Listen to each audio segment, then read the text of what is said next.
Alright, this is my '07 JK Rubicon Wrangler. Try and make this video as good as you did yours. I've never really done this before, so here we go. Start at the front. I got the Smittybilt XRC8 winch. I believe it's an 8,500 pound, or it might be 8,000.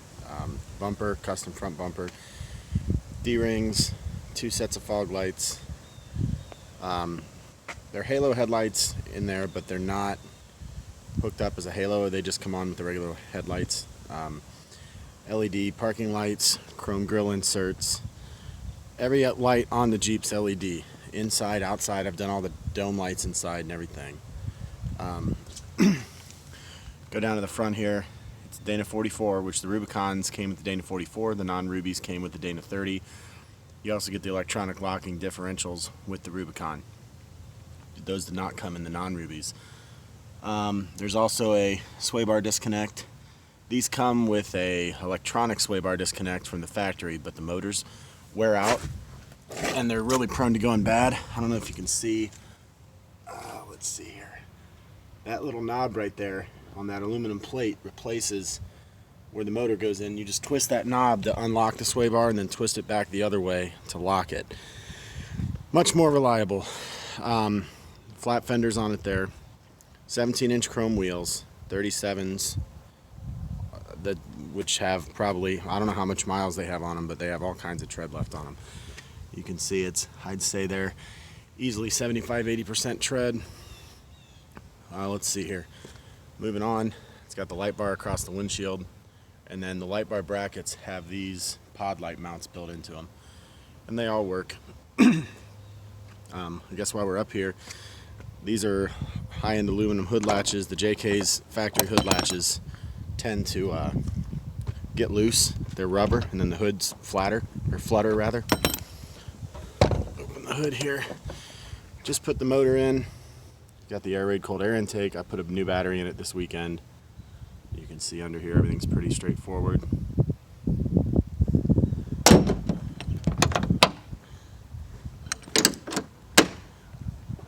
Alright, so let's see, moving around here, I've got the rock sliders, and then there's 2 pieces going on. I apologize it's so dirty from all the rain we got this weekend.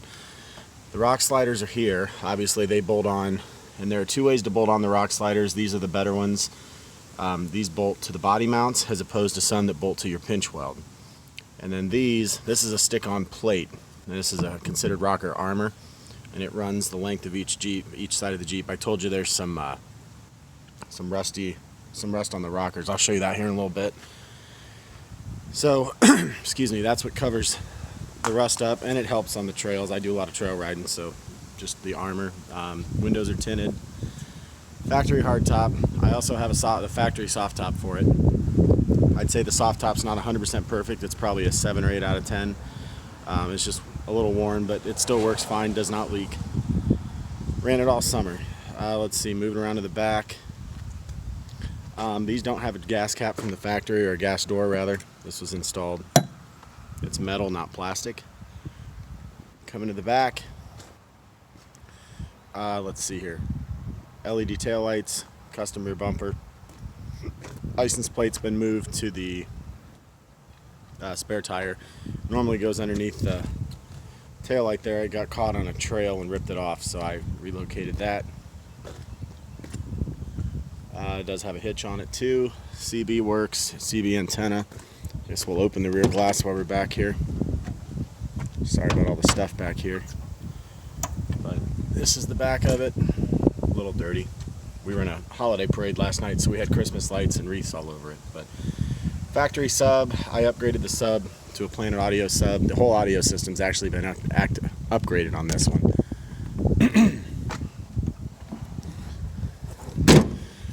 So let's see, moving around.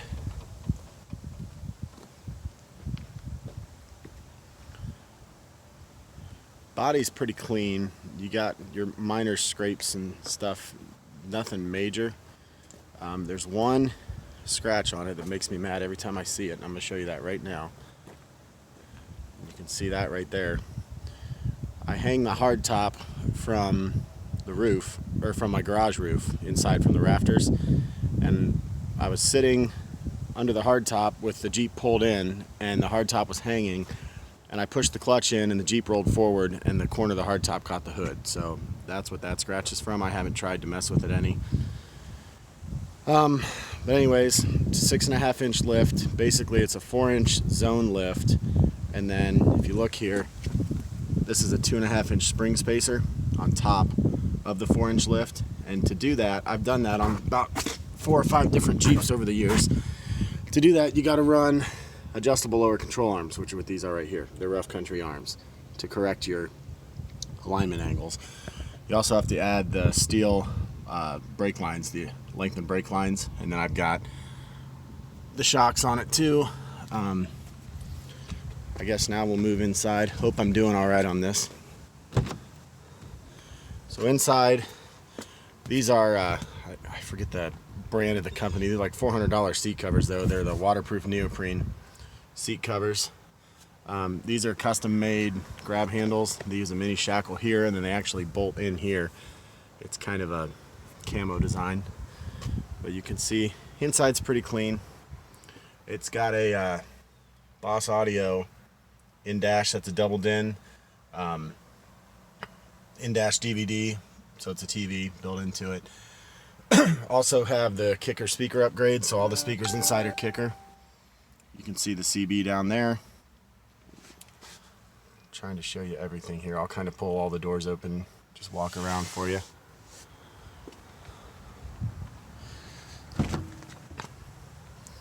And then the back seat covers match the front. They do come off. They're not fun to take off, but they're machine washable, which is what I like because you can get them muddy and stuff and then run them through the washer.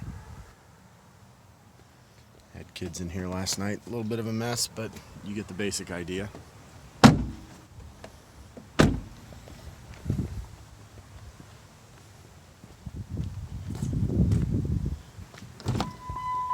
then here's your driver's side. Get in here and start her up. Oops. My apologies. Dropped the phone there.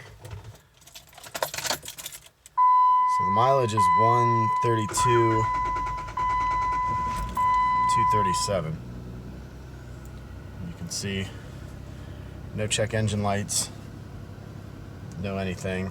It's got a computer tuner on it. That light you see on there is the seatbelt light.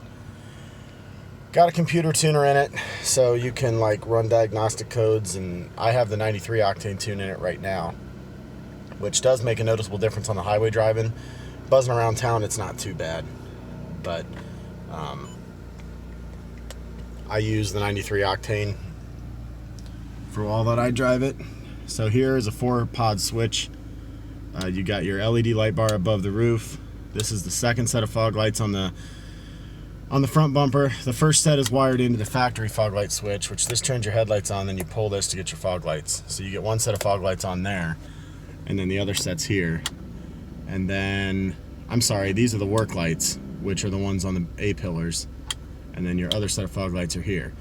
Now, you've got reverse fog lights in the back bumper or whatever. I've not hooked those up yet. So, I mean, the switch is here, but the rears at this point don't work. That's on the list of things I haven't gotten to yet. But air conditioning blows cold. Everything in here works as it should. And then the last thing is just the underneath. And we talked about it. I mean, it could probably use a coat of paint underneath here. I'll try and show you a little bit of the rust without laying in the mud. You can see the rockers definitely need some attention. They're crusty, but that's really the only rust issues I found on the Jeep. I can walk you around and look on the other side too.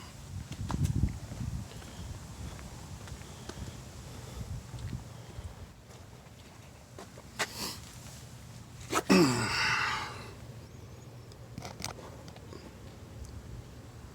can see that spot right there. So I mean, and there's where the steps bolt, or the rock sliders rather bolt to. So that's the issue we talked about with the rust on the Jeep. Other than that, everything else is pretty solid. If there's anything else you need to see, let me know. If Mother Nature cooperates today, I may try and wash it and take some more pictures for you if you're interested. But other than that, that's about it. So hope it's what you're looking for. I guess let me know. Thanks.